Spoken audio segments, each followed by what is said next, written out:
안녕하세요. 오늘 울산경찰청에서 김판종에 대한 3차 공판이 있었고요.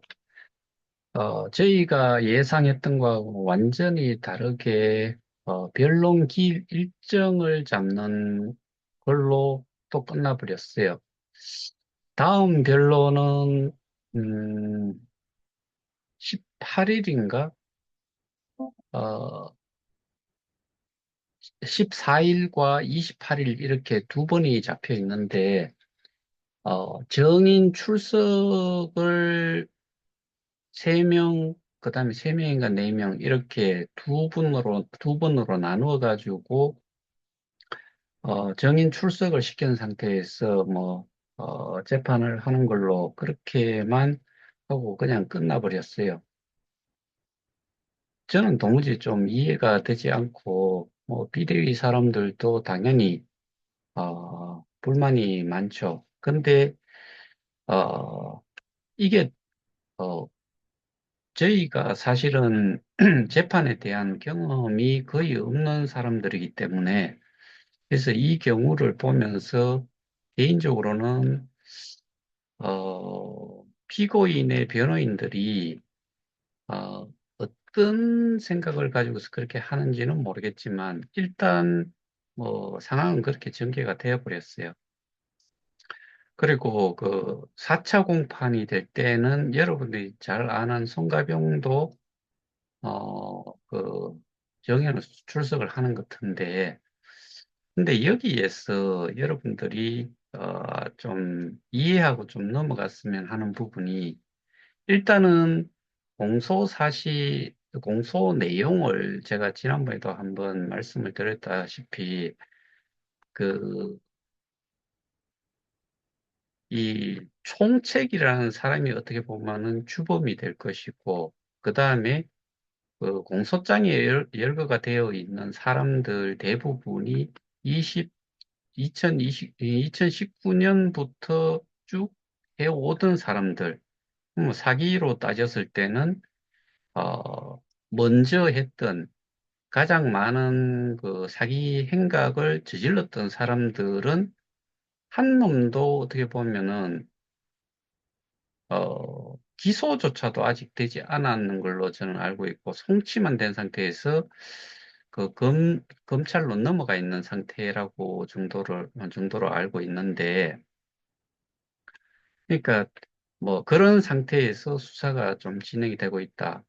그리고 기망행위, 그러니까 제가 좀 멀기도 하고, 나름대로 좀 가까이 간다라고 해서, 그, 비대위 사람들이 다 자리를 차지하고 앉아 있으니까, 제가, 뒷자리에 서 있다가 조금 옮겨가지고, 자세히 좀 듣고자 해서 귀를 기울여 봤는데, 제대로 듣지는 못했지만, 내용을 이렇게 조금, 들은 내용은, 사기, 유사수신, 방문 판매법 이 세 가지에 대한 그 범죄 사실을 어디까지 어떻게 할 건지, 예를 들면 기망이라고 했을 때 기망이 어디까지의 내용으로 기망을 했는지 그런 거를 언급을 한 것 같아요.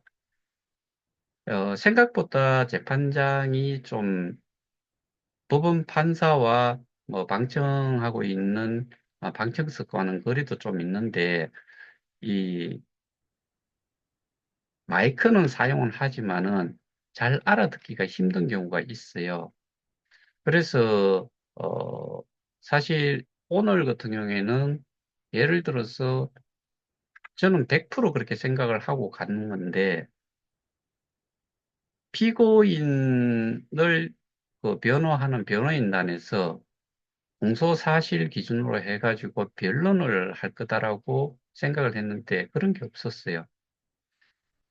어, 그리고 이게 재판장 같은 경우에, 판사들 같은 경우에는 의아한 부분들이 분명히 많을 거다.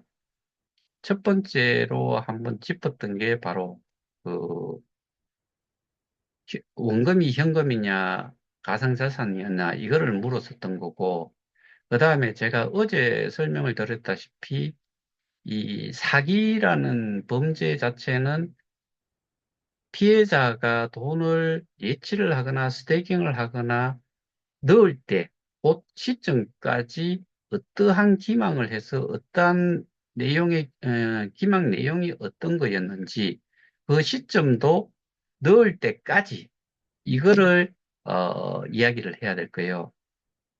그런데 제가 알고 있는, 그러니까 법적인 지식이 없다가 제가 그 공부를 해보기로는, 그리고 변호사들이 설명하는 내용상으로는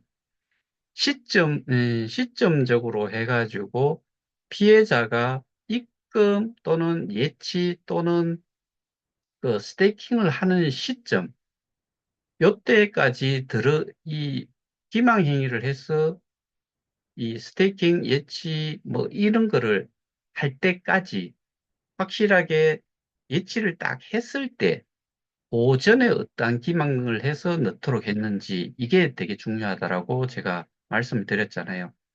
그러니까 어 예를 들어 가지고 뭐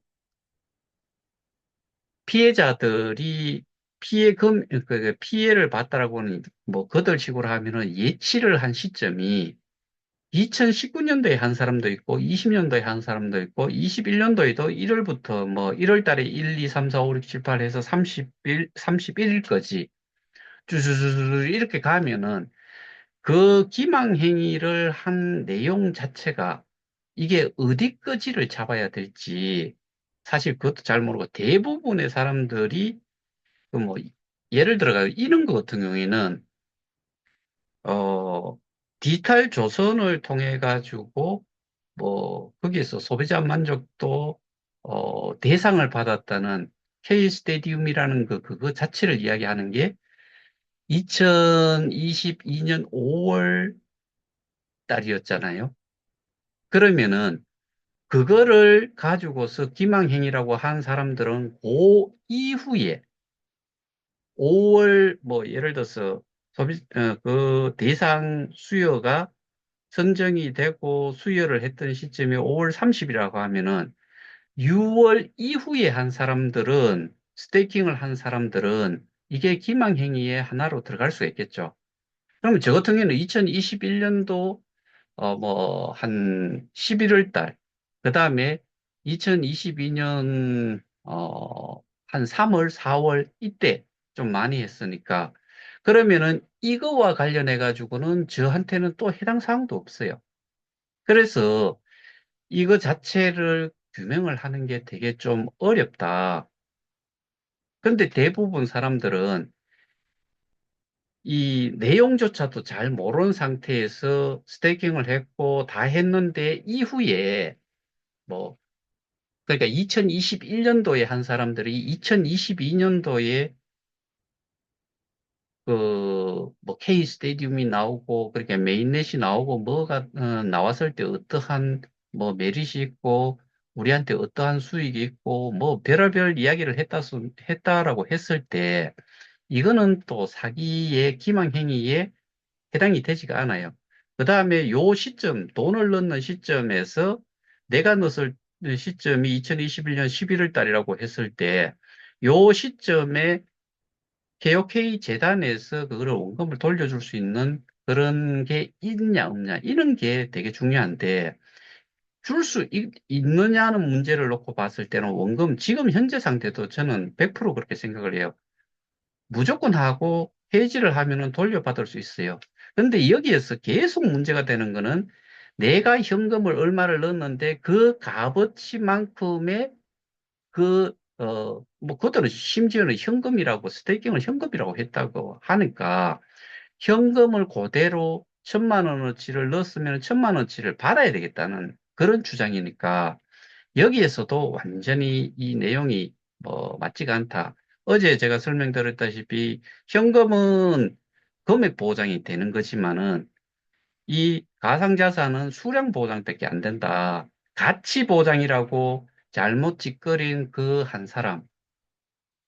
그 사람은 사기꾼이라고 봐야죠. 당연히. 그러니까 사람들이 가치가 보장이 된다고 하니까 원금 보장하고 같은 느낌으로 받아들이는 거잖아요. 그리고 공소장 내용에도 보면은 범죄 사실, 구체적 범죄 사실, 뭐 이런 부분들에서조차도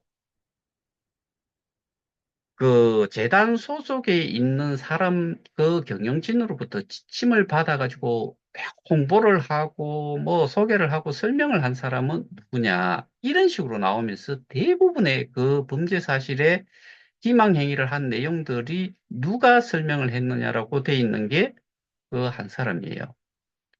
그러면은 실제로 피고인이라고 하는 사람은 중간에 들어와서 그 공모를 했다. 이런 거니까 이 사람이 그들이 주장하는 범죄 사실, 범죄목에 그 관련해 가지고는 어떻게 보면 공모자들 중에서 제일 뒤에 있는 사람 정도밖에 안 된다. 그런데 저희가 주장을 하는 거는 협의회에서 주장을 하는 거는 이거 자체의 업무적인 역할을 누가, 그러니까 개혁회의 재단이라는 재단의 모든 그 정책이라든가 권한이라든가 그다음에 재산의 보호라든가 보호 관리라든가 이런 것들을 누가 할 수 있느냐 여기에 우리는 초점이 맞춰져 있는 거지요.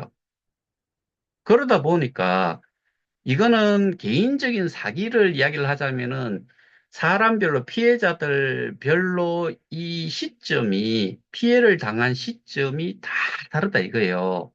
그러면 다 이거를 쪼개가지고 하나하나씩을 증명을 해야 되는데 뭉텅거려 할 수가 없어요.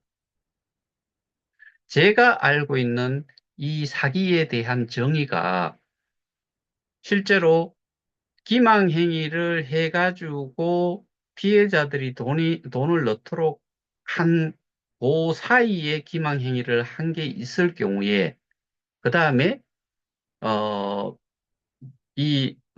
예치가 되어 있는 그 자체를 돈 한 푼 넘는 거러지가, 그러니까 뭐, 신용 불량이라든가 이런 사람들이 현금을 그때까지 받았다.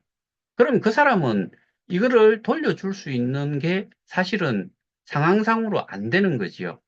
이게 사기의 전형적인 그 뭐고 이 형태라고 이렇게 볼 수 있는 거죠. 현금이면은 더더군다나 그게 그런데 우리는 스테이킹 되어 있는 것들이 모여 있는 상태고 그 다음에 그 KOK라는 걸로 해지 수량이 나오다 보니까 그거를 줄 수가 있다는 거죠. 지금도. 현재에서도 줄 수가 있어요. 근데 그쪽에서 타단체에서 요구를 하는 것처럼 나는 뭐 예를 들어서 현금을 1,000만 원 가지고 시작을 해서는 1,000만 원어치를 내한테, 그러니까 1,000만 원을 내한테 내놔라는 주장이고, 근데 그거는 있을 수가 없다. 왜냐하면은 현금융 시스템과 블록체인 기반의 이 가상자산의 시스템 자체에서 이 두 개의 가치는 하나는 금액 보장이고 하나는 수량 보장이다. 이거는 암호화폐 수량 보장이고 이거는 현금의 그 금액 기준의 보장이다. 이거를 이해를 못하니까 결국에는 뭐 계속해서 근데 이런 부분들이 피해자들뿐만 아니라 경찰, 검찰, 심지어는 어쩌면은 판사까지도 그럴 수가 있는데 판사가 이번에 그 판결을 현금이라고 알고 그게 전체가 현금으로 돌았다고 했을 때는 유죄를 선고를 할 수 있어요. 그러면은 그게 우리한테 좋을지 안 좋을지도 또 생각을 해봐야 돼요. 예를 들어서 뭐 오늘도 거기에 재판장에서 그 피해자들 중에서 어 그 뭐고 진술하고 싶은 사람이 있으면은 이야기를 하니까 세 사람이 있는데 그 중에 한 사람이 그런 이야기를 해요. 자기는 민사를 시행을 했고 성소를 했는데 그런데 약관을 이야기를 해요. 뭐 그 사람은 약관을 썼는지 모르겠는데 여기에서 약관이라는 걸 보신 분이 있으면은 제 기억으로는 제가 알고 있는 이 시스템에서는 약관 자체가 존재하지를 않아요. 그러니까 약관에 약관에 따라 가지고 근데 그 약관을 어떤 사람들은 백서를 이야기하는 사람도 있어요. 백서의 제일 하단에 보면은 이거는 법적인 책임을 지지 않는다는 내용이 이것뿐만 아니라 모든 백서에는 그게 다 들어가 있어요. 그리고 백서라는 게 뭐 정말 우리는 하나의 비유적으로 그 사업 계획서다라고 뭐 그렇게 쓰기는 하는데 실제로는 그 개념하고는 완전히 다르죠. 이게 이런 백서를 낼 경우에는 사전에 이 사업을 어떤 식으로 뭐 진행을 할 건지를 사전에 좀 서치도 하고 그리고 우리 방향도 뭐 어떤 데 벤치마킹도 하고 해가지고 우리가 앞으로 사업을 어떤 식으로 해 나갈 건지를 간략하게 적어 놓은 것뿐이지 그게 사업 계획서다, 법적인 효력이 있다 이렇게 생각하면 안 되는 거죠. 그리고 그 백서를 가지고서 이야기를 한다는 거는 거기에 여러분들 사인을 하신 적 있어요? 그것도 아니에요. 결과적으로는 백서, 그 다음에 출자금, 뭐, 이런 식으로 하면서 거기에다가 뭐, 어, 그, 약관에다가 서명을 하고 뭐, 그걸 했다라고 하시는 분들 정말 대단한 사람인 것 같아요. 저는 그걸 본 적이 없거든요. 근데 그런 거를 주장을 해가지고 일단은 성수를 했는데 우리 여기서도 마찬가지로 저희가 예를 들어서 그러니까 저희가 아니고 뭐 비대위라는 곳에서 피해자 단체로서 뭐 아주 소규모의 단체지요. 거기에서 예를 들어서 유죄 판결을 받았다고 해가지고 1심에서 끝날 거냐? 아니요. 2심 가고 3심 가고 제가 보기에는 1심에서 끝내고 내는 형 받고 그냥 끝나겠다라고 또 생각할 만큼 거기에 대한 보상은 제가 보기에는 뭐 민사에서도 크게 돈이 많지가 않은 걸로 저는 알고 있고 그렇다 그러면은 결국에는 그 돈을 돌려주고 하는데 원금에 대한 내용이 아까 말씀드렸다시피 내가 현금이라고 주장하는 게 아니고 그 원금이 암호화폐의 수량 기준이라고 했을 때 그러면은 이거를 이 수량을 줬을 때 그걸 받았다라고 칩시다. 그러면은 일단은 그거 자체로서도 이미 원금을 돌려준 격이 되어버리기 때문에 뭐 무죄인데 근데 현금으로 돌려줄 수 있는 게 있냐? 제가 어제도 말씀드렸다시피 가상자산 사업자는 돈이 없어요. 그냥 일반 사람하고 똑같은 거예요.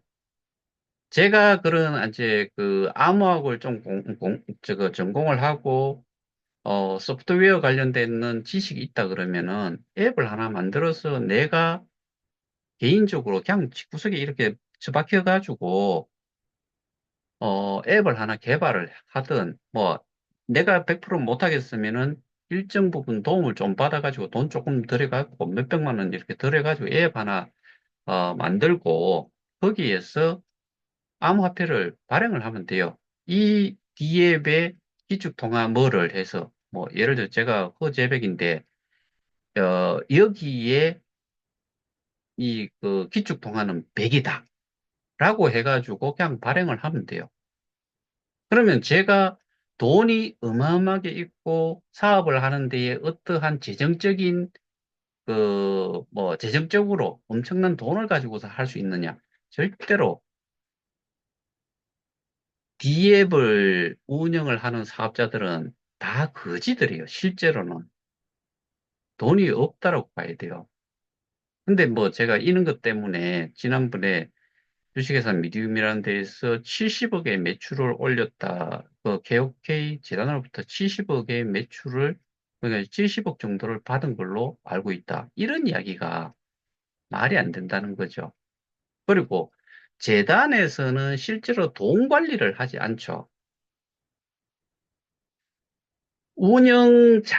운영용으로 해가지고 50억 개 중에서 또 일부가 포함이 되어 있고, 여기 1기 재단 이사장, 2기 재단 이사장, 3기 재단 이사장, 4기 재단 이사장이 있으면서 4기 재단 이사장은 지금 미국의 지집에 들어가 있죠. 3기 재단 이사장은 테헤란로의 그 변호사 건물인지 법률 그 건물인지 거기에 새들어 살았죠. 2기, 1기는 어디에 있었는지 몰라요. 뭐 제가 생각할 때는 강지원에까지 있었을 때는 다웍스란 쪽에 있지 않았을까. 뭐 하나, 기둥에 하나 사용을 하는 걸로.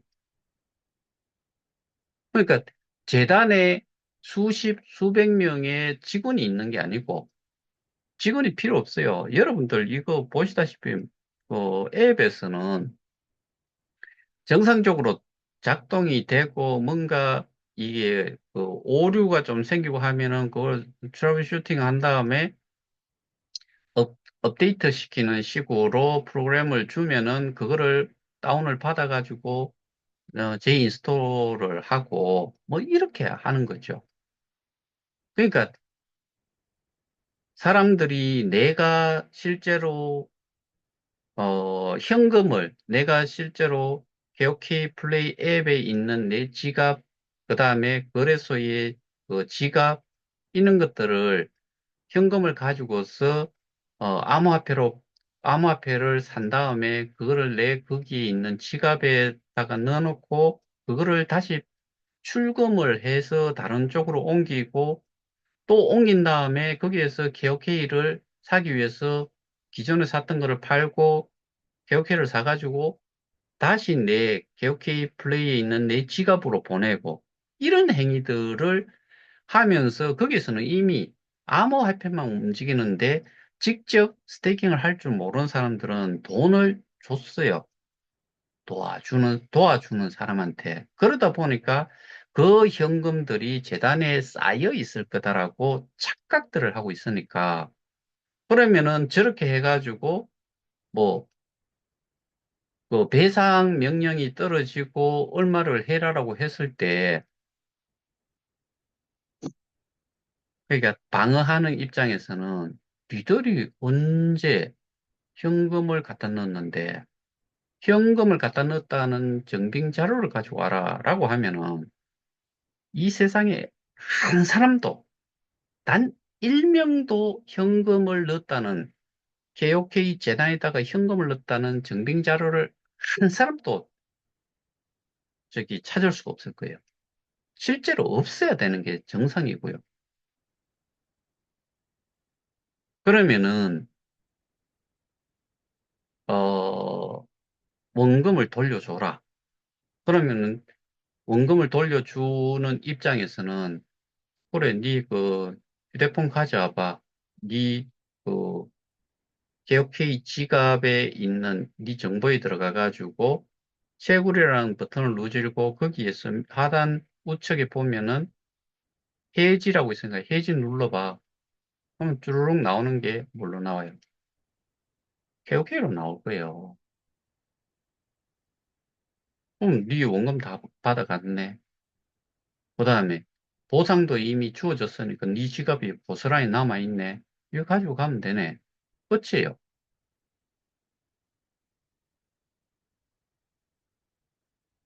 근데 이거를 주거나 사나 현금이다라고 이야기를 하고 있으니까 결국에는 뭐 고소인이 그렇게 피해자들이 그렇게 이야기를 하고 그거를 수사를 하는 사람도 그대로 받아들이고 그러니까 제가 경찰 쪽에 이 내용을 설명을 하니까 좀 당황해 하는 느낌이었었어요.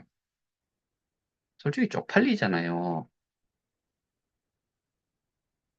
그냥 생각할 때는 현금이고 가상자산이고 그러니까 이게 같은 걸로 가치가 고정이 돼 있다고 생각을 했는데 제가 설명을 하기를 이놈의 가상자산 암호화폐는 개수가 여기 있는 거고, 이 개수, 이것들은 암호화폐 거래소에 상장이 되어 있으면서 거래소에서 거래 가격이 움직이는 거에 따라가고 이 가치도 계속 줄렁인다는 것 자체. 그런 거는 이해 확실히 하잖아요. 어쨌든. 그러니까 원금이 현금이 될 수 없다는 거는 알고 있어요. 그런데 이미 엎어진 물이잖아요. 주워 담지를 못해요. 주워 담으려고 하면 누가 주워 담아야 돼요? 경찰의 수사 기록을 검찰로 넘겼고, 검찰에서는 그걸 기준으로, 그, 근거로 해가지고 기소장을 썼고, 재판 갖는 거잖아요. 그리고 검사가 또 그게 현금이다라고 답변을 해버렸잖아요. 그럼에도 불구하고, 왜 이게, 오늘과 같은 날 변론을 하지 않고 변론 기일을 잡는 공판 날짜로 잡았는지는 저도 정말 의아해요. 그러니까, 그 변호사들한테 돈을 얼마를 줬는지, 뭐, 어떤 그 기사 내용은 정관 예우로 해가지고, 뭐 좀, 시간 끌게 하다가 그 피고인이 6개월간 1심 공판 기간 동안 최장 6개월을 구속을 할 수가 있어요. 뭐, 구속 적부심 신청도 했는데 기각을 당했고, 어쨌든 6개월 지나고 나면은 그 사이에 1심이 선고가 되지 않으면은 일단 석방이죠. 근데 1심의 선고가 석방되기 전에 되고 나서 얘들이 항소를 했을 경우에는 2심 가가지고는 8개월이 돼요. 여기서도 뭐, 그 선고가 나기를 유죄로 났다라고 하면은 3심으로 그 대법원을 가겠다라고 하면은 다시 상고를 했을 때도 계속 다시 8개월짜리 688. 그래서 22개월 동안 구속을 시킬 수 있어요. 그런데 이게 선고가 늦어지면 일단은 풀려진다는 거죠. 선고가 나기 전에 이게 6개월이 지나버리면은 구속 기간이 뭐 일단은 6개월이라고 하니까 근데 거기에서 추가로 연장을 할 수 있는지는 저도 사실 잘 모르겠어요. 그건 뭐 조금 더 확인을 해봐야 되겠지만은 뭐 그런 이야기도 하는데 어, 오늘 재판정에서도 뭐 그 업소하는 내용들이 좀 마음 아프죠. 마음 아픈데 그 판사가 판결을 하고 하는 거는 뭐 증거를 위주로 하는 거고 범죄 사실이 입증이 된다고 하면은 거기에 대해서만 하는 거지. 뭐 예를 들어서 그 앞에 가가지고 분신 자살을 한다고 해가지고 또 이게 증거가 없는 상태에서는 판사는 뚱뚱 땅땅땅 때리면서 유죄, 무기징역, 유죄 뭐 5년 집행유예 없이 그냥 어, 실형 그냥 5년 뭐 이렇게 때릴 수 있는 거는 그런 근거를 가지고서 할 수밖에 없는 거예요. 그래서 뭐 사기, 유사수신, 방문 판매법 위반 이것과 관련해 가지고 어 다음 기일이 이게 제가 알기로는 14일이었던 것 같은데 14일과 28일 그래서 월요일이었던 것 같은데 정확한 날짜는 제가 지금 제 기억으로는 그런데 14일로 들은 거거든요. 그러면은 월요일이에요. 16일이면은 수요일이고, 30일이라고는 제가 안 들었는 거고, 14일과 28일 이렇게 두 번에 걸쳐서, 어, 정인이, 14일에는 3명, 한 사람 중간에 있었던 사람, 그, 인무식이라고 하는 것 같던데, 그 사람은 제가 누군지 모르겠고, 1심에서는 송가병, 그 다음에, 김동우, 주식회사 미디움의 부사장, 그 사람이 있고, 그게 4차에 정인으로 나서는 사람 있고, 중간에 한 사람 있고, 5차에 또 3명인가 4명을 이야기를 하는데, 어, 그거는 이제, 그 정인으로 나오는데, 그 사람들이 대부분이 성취가 된 사람들이긴 해요. 그래서 그 사람들, 정언하고 하는데 소요되는 시간을 꽤 많이 잡는 것 같은데, 일단은 그때 한번 가서 또 다시 좀 들어봐야 될 거고, 오늘도 정말 제 개인적으로 황당했고, 어, 그게 거의 한 80명, 그, 토탈 하면 한 100명 가까이가 그걸 듣고 있는데, 아, 뭘 내용을 얼만큼 알고서 그 내용을 듣기 위해서 그만큼 왔는지는 사실은 저도 잘 모르겠어요. 좀, 어떤 피해자 입장에서, 그리고 내용적인 면을 좀 그 사람들에 비해서 제가 훨씬 좀 많이 알고 있다 보니까, 어, 좀 가엾다는 생각도 들고, 뭘 주장을 하면서 쫓고 있는지도 사실은 제 개인적으로는 좀 제대로 알고서 하지 못하고 있다.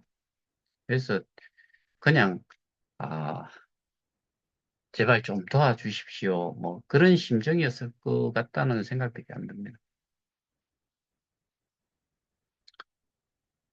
그리고 제가 마치고 나오는데 한 여자가 저를 쫓아오면서 하는 이야기가 쟤 누군지는 대충 알아요. 그런데 난 본 적도 없고 목소리만 기억을 좀 하고 있는데 자기가 저를 명예훼손을 고소하겠대요. 고소하면 되지. 저는 그런 사람하고 말도 섞기 싫어요. 그 사람 자체가 현금으로 자기가 줬다. 그러니까 현금이 스태킹 됐다라고 알고 있는 사람이니까 더 이상 할 말이 없어요. 그런 사람하고 말 나눠봐야 시간만 아까워요. 그러니까 스스로가 저를 명예훼손을 고소하겠다고만 하라 이거예요. 왜 그거를 굳이 말로 그렇게 해요? 그냥 해버려요.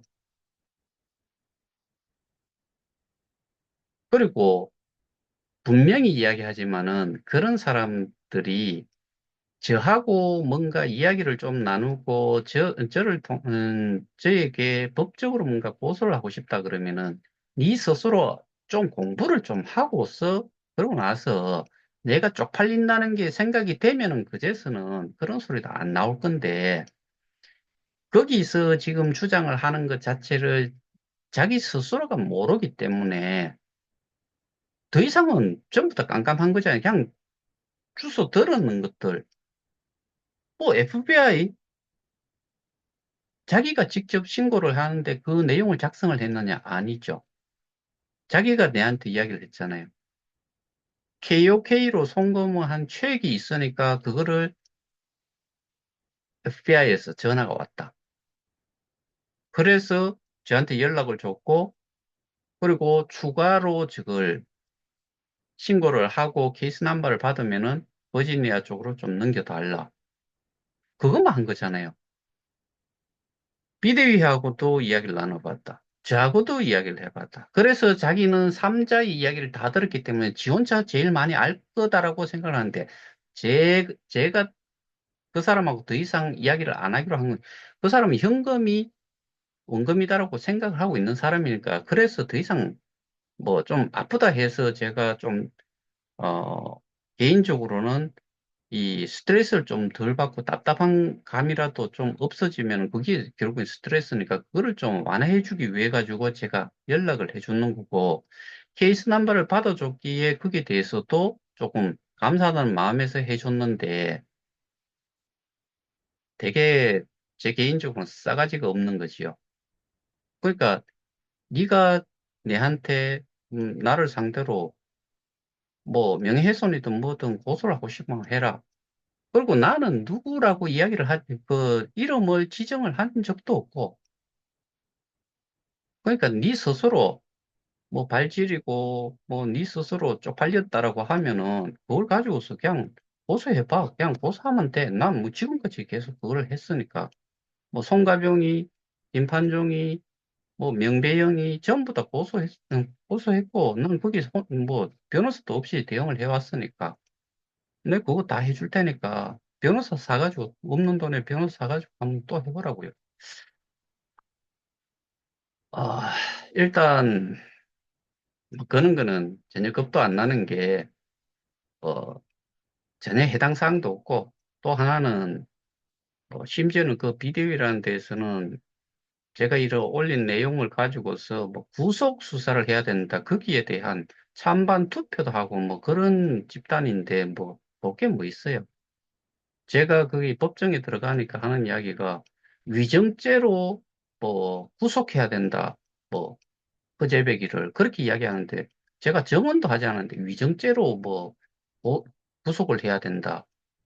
뭐 그런 식으로 이야기하는 집단의 사람들하고 뭔 이야기를 나누겠어요.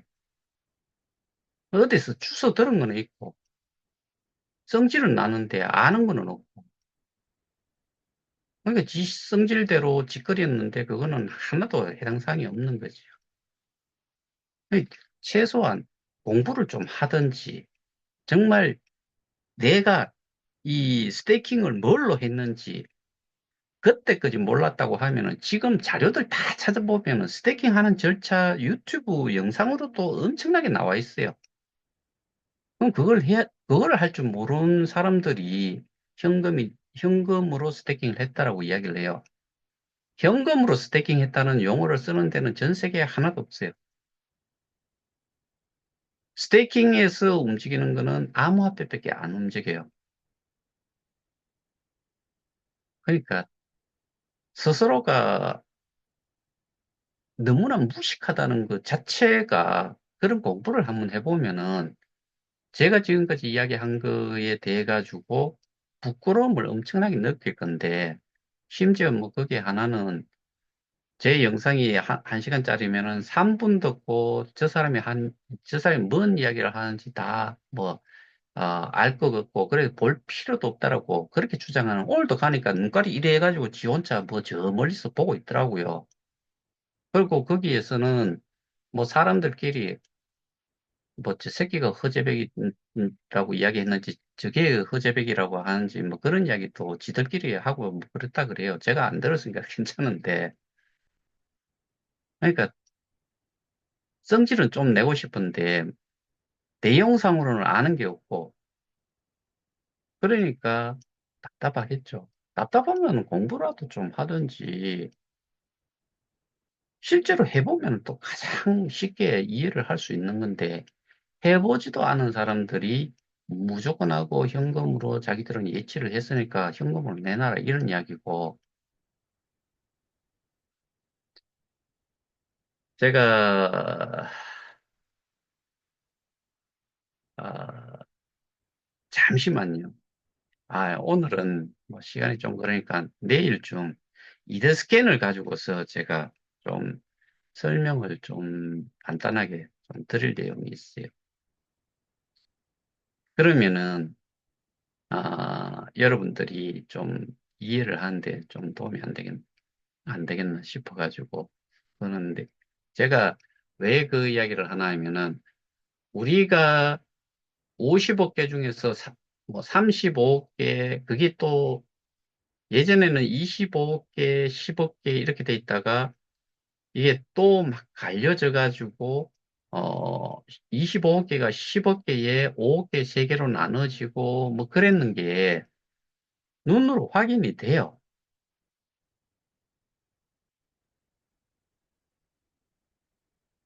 근데 제가 지금 하고자 했던 말을 지금 잠시 잊어버렸는데 어제도 사실은 그걸 좀 띄워서 이야기를 하고 싶었는데 시간이 좀 많이 걸려가지고 그냥 마무리하고 말았는데 그냥 조만간에 그 내용을 가지고서 간단하게 설명을 한번 드릴게요. 그러니까 여러분들이 지금 이거 하나만은 확실하게 이해를 하고 계셔야 됩니다.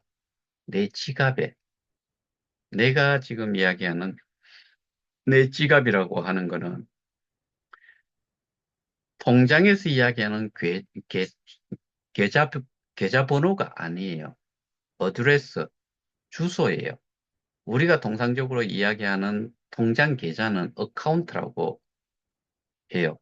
그러면은 우리가 가지고 있는 지갑, 이게 지갑이라고 이야기하는 거 사람들은 정말 뭐 물리적으로 가지고 다니는 현금 넣는 지갑을 자꾸 생각을 하는데 그냥 우리가 저한테 우편물이 오면은 여기에 내 집 주소로 오잖아요. 그 주소가 바로 여러분들이 암호화폐를 거래를 할 수 있는 거기에 담아놨다가 그거를 또 빼가지고 다른 주소로 보낼 수 있는 이 역할을 한다.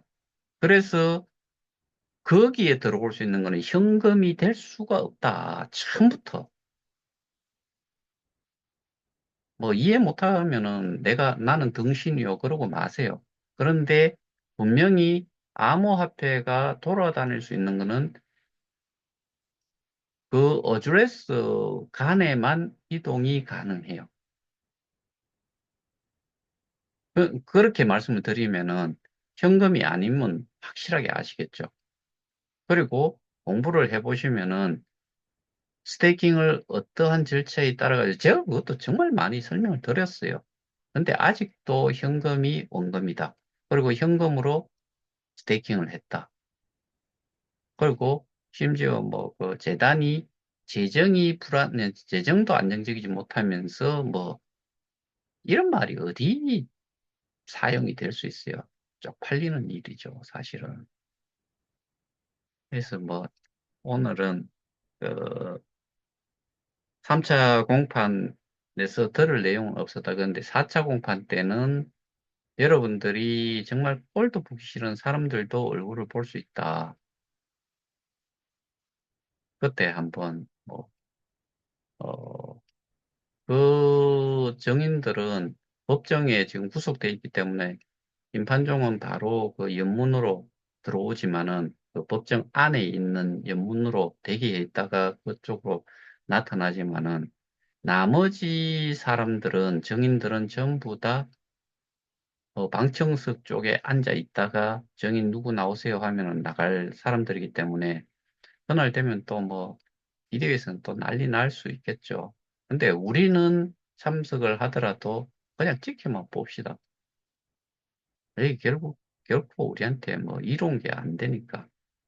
근데 거기서 또 자제를 하고, 뭐, 재판이 진행이 되는 동안에는 박수든 야유든 이런 게 사실은 좀 없이 자세하게 좀 들으려고 노력을 좀 하든지 해야 되는데, 뭐, 야유한다고 그게 뭐, 재판에 영향을 끼치냐, 뭐, 그것도 아닌 것 같은데, 심정은 저도 알지만은 이성적으로 판단을 해야 되는 거는 이성적으로 판단을 해서 이성적으로 행동을 하는 것도 시간을 줄이고 그다음에 집중을 할 수 있는 시간을 좀 가질 수 있기 때문에 그렇게 했으면 하는 바람인데 뭐 그렇지는 못한 것 같더라고요.